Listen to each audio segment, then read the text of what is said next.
स्वागत है एक बार फिर से आप सभी का एक स्टडी पॉइंट में। फ्रेंड्स, जैसा कि हम डिस्कस कर रहे हैं BA, BSc, BCom second year foundation course Sanskrit के पेपर को हम डिस्कस कर रहे हैं।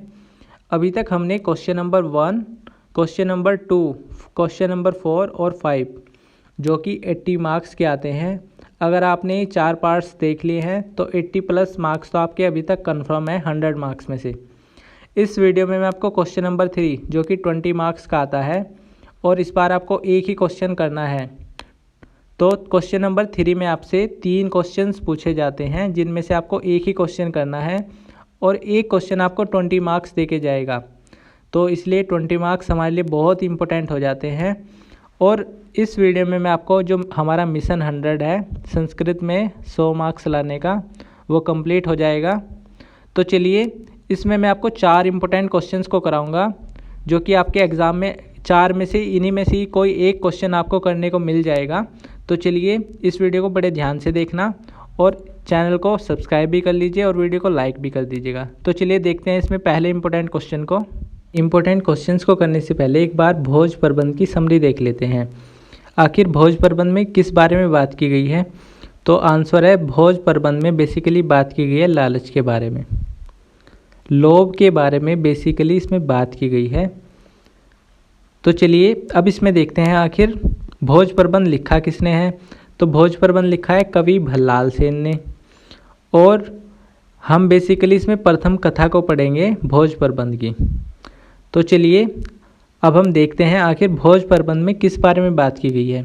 तो भोज प्रबंध में कवि जो भल्लाल सेन है उन्होंने एक स्टोरी के रूप में हमें बताया है कि इसमें एक राजा होते हैं जिनका नाम होता है सिंदुल। उनको वृद्धावस्था में एक पुत्र की प्राप्ति होती है। मतलब कि जो राजा होते हैं वो तो बूढ़े हो जाते हैं, उनको तब एक पुत्र की प्राप्ति होती है। फिर वो देखते हैं कि उनका जो पुत्र है वो भी 5 साल का ही हुआ है और वो बूढ़े हो जाते हैं, तो वो तो उसकी रक्षा कर नहीं पाएंगे। तो सोचते हैं कि कहीं मेरे मरने के बाद मेरे जो भाई है वो इसको मार ना दे लालच में, जिसका नाम है मुंज।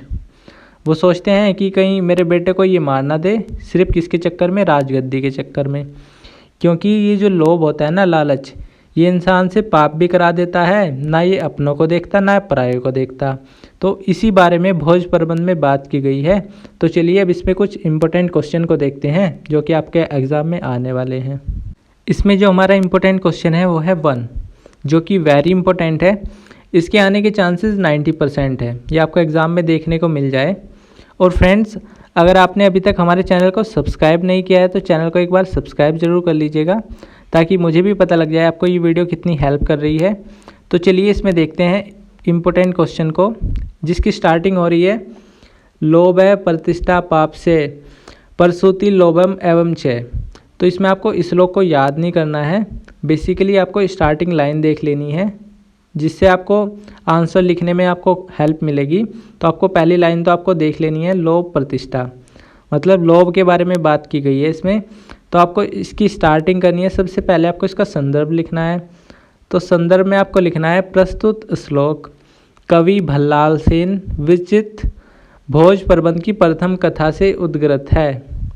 तो मतलब जो इसमें कवि है वो है भल्लाल सेन, विरचित भोज प्रबंध की प्रथम कथा से उद्गृत है। तो इसका जो संदर्भ है ये तो आपको याद हो गया होगा। तो चलिए अब इसका प्रसंग देखते हैं। प्रसंग में बेसिकली बात की गई है धरा नगरी के राजा सिंधुल को वृद्धावस्था में पुत्र रतन की प्राप्ति हुई, जिसका नाम उन्होंने भोज रखा। भोज जब 5 वर्ष का था तब राजा सिंधुल ने यह सोचकर अपने भाई मुंज को राज्यभार सौंप दिया कि यदि मैंने भोज को राजा बना दिया तो मुंज राज्य के लोभ में भोज को मारकर स्वयं राजा बन जाएगा। क्योंकि लोभ व्यक्ति से कोई भी पाप करा सकता है, इसी लोभ का इन श्लोकों में विवेचना की गई है। मतलब इस श्लोक में इसी बारे में बताया गया है, लोभ के बारे में।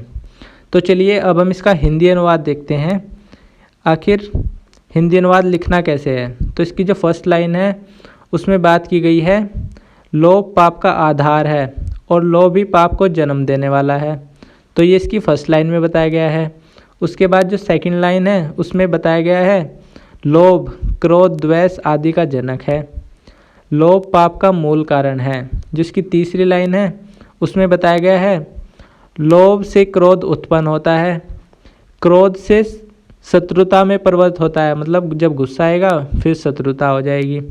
उसके बाद जो फोर्थ लाइन है उसमें बताया गया है विद्वान और शास्त्रों को जानने वाले भी शत्रुता के द्वारा नरक को जाता है। मतलब जो विद्वान होते हैं ना, जो शास्त्रों को जानने वाले होते हैं, जब उनमें शत्रुता आ जाती है ना तो वो भी नरक में जाते हैं।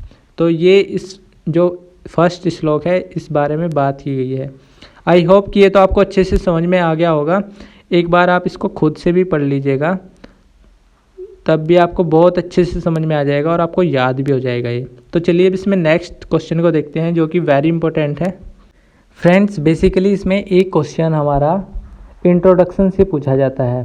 तो इंट्रोडक्शन के फर्स्टली इसमें दो से तीन क्वेश्चन होते हैं जो कि करने हमारे लिए बहुत इंपॉर्टेंट हो जाते हैं, क्योंकि इंट्रोडक्शन से क्वेश्चन हर बार कंफर्म होता है, चाहे वो फर्स्ट पूछ ले जाए, सेकंड या फिर थर्ड। तो चलिए इसमें सेकंड को देख लेते हैं, जो कहता है इसके प्रसंग में बात की गई है। संदर्भ आपको जो मैंने ऊपर बताया है सभी में आपको संदर्भ वही लिखना है। संदर्भ के फ्रेंड्स आपको 5 नंबर मिलते हैं। तो संदर्भ आपको कवि भल्लाल सेन के द्वारा मतलब भोज प्रबंध को लिखा गया है, तो वो करना हमारे लिए बहुत इंपॉर्टेंट हो जाता है। 5 नंबर तो आपको वहाँ से मिल जाएंगे। 5 नंबर आपको प्रसंग से मिलेंगे और 10 नंबर आपको हिंदी अनुवाद से मिलेंगे। तो चलिए फ्रेंड्स इसमें देखते हैं सेकंड श्लोक कहता क्या है। तो इसके प्रसंग में कहा गया है अपने पुत्र भोज को राजा न बनाकर अपने भाई मुंज को राजा बनाने से पूर्व राजा सिंधुल लोभ के विषय में सोच रहे हैं कि लोभ के कारण व्यक्ति माता पिता पुत्र आदि किसी भी संबंधी को मार सकता है। अतः मुझे भोज के स्थान पर मुंज को राजा बनाना चाहिए, जिससे वह लोभवश पुत्र भोज का वध न करे। तो मतलब वो अपने बेटे को बचाना चाहता है, किसके कारण? लालच के कारण। यही हम देख सकते हैं इसके हिंदी अनुवाद में, जिसमें फर्स्ट लाइन है जिसका अर्थ है लोभ मनुष्य अपने माता पिता भाई मित्र स्वामी अथवा सगे भाई को मार देता है। यही इसकी पहली लाइन में बात की गई है। मात्र माता, पिता पितृ, पिता के बारे में, पुत्र समझ सकते हैं आप। उसके बारे में जो नेक्स्ट है इसमें लाइन, अर्थात लोभग्रस्त व्यक्ति संबंधों को महत्व न देता हुआ कितना भी बड़ा अपराध अथवा पाप कर सकता है। यही इसमें जो सेकंड श्लोक है इसमें बात की गई है। बेसिकली आपको फर्स्ट तो आपको संदर्भ लिखना है, 5 नंबर तो यहाँ से कंफर्म। दूसरा आपको देखना है इसका प्रसंग, प्रसंग में आपको देख लेना है क्या लिखना है, जैसे कि आपको श्लोक में दिया गया है। उसके बाद आपको 10 नंबर का इसका हिंदी अर्थ, ऐसे आपको 20 नंबर मिलेंगे। तो चलिए इसमें नेक्स्ट देखते हैं 3। इसकी जो स्टार्टिंग हो रही है वो हो रही है कठस्थता या भव्य विद्या। आपको सिर्फ श्लोक याद नहीं करना, इतना याद कर लीजिए ताकि स्टार्टिंग कैसे करनी है आपको पता लग जाए। कठस्थता का अर्थ होता है वो ज्ञान जो हमें स्मरण रहे, मतलब याद रहे, जो हमारे पास हो ज्ञान, उस ज्ञान की बात होती है कठस्थता, उसको बोलते हैं। तो चलिए इसमें देखते हैं प्रसंग। इसका प्रसंग में आपको लिखना है राजा सिंधुल ने जब अपने पुत्र भोज को भाई मुंज की गोद में डालकर उसे राजा बना दिया और राजा की मृत्यु होने पर मुंज ने सिंधुल के जो प्रमुख अमात्य थे बुद्धिसागर, उनको उनके पद से हटा दिया और उनको किसी अन्य विभाग में लगा दिया और खुद भोज का पालन पोषण करने लगे। एक दिन उनकी राज्यसभा में एक ज्योतिषी आया। उसने मुंज से, मतलब जो राजा थे, उनसे आग्रह किया कि वह अपने भविष्य के विषय में उनसे कुछ पूछे। तो ज्योतिषी मुंज कहता है, मतलब ज्योतिषी मुंज से कहता है कि मैं जो आपसे यह आग्रह कर रहा हूँ इसमें मेरा कोई लाभ नहीं है, वरन मैं अपनी विद्या के प्रचार प्रसार के कारण ही आपसे ऐसा कह रहा हूँ। तो वो नेक्स्ट श्लोक में है। अब हम इसका हिंदी अनुवाद देखते हैं।